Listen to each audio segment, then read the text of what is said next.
د کمال خان بند پر اوبو معامله.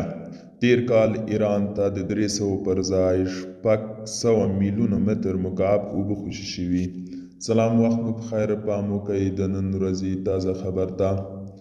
ایرانی رسنیو خپلو د اوبو چارو وزارت د ویان فیروز قاسم زاده له قوله خبر ورکړی چې تیر کال دوی ته د هلمند سیند له حقابې څخه 300 میلیون متر مکعب اوبه خوشي شوي دي.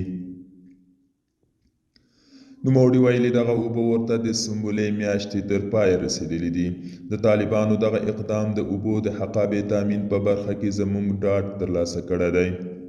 خو د اوبو چارو څارونکي او متخصصین وایي له سپوږمکۍ څخه اخیستل شوي عکسونو کې لیدل کېږي چې ایران په خپله خاوره کې د هلمند سیند د اوبو ذخیره کولو لپاره په جوړو کړی شویو لویو ډنډونو یا څاګانو کې چې دوه یې ډک شوي شاوخوا 600 میلیون متر مکعب اوبه ذخیره کړي دي.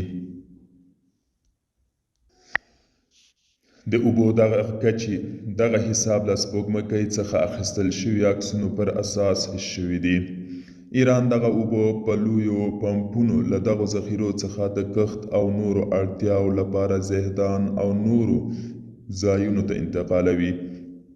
د هلمند سیند د معاهدې له مخې که د باران د ورښت پر اساس د هرې میاشتې حقابه حساب وشي، نو تیر کال د ایران حقابه شاوخوا 300 میلیون متر مکعب اوبه کیږي، خو پر ځای ایران ته نږدې 600 میلیون متر مکعب اوبه خوشي شوي دي.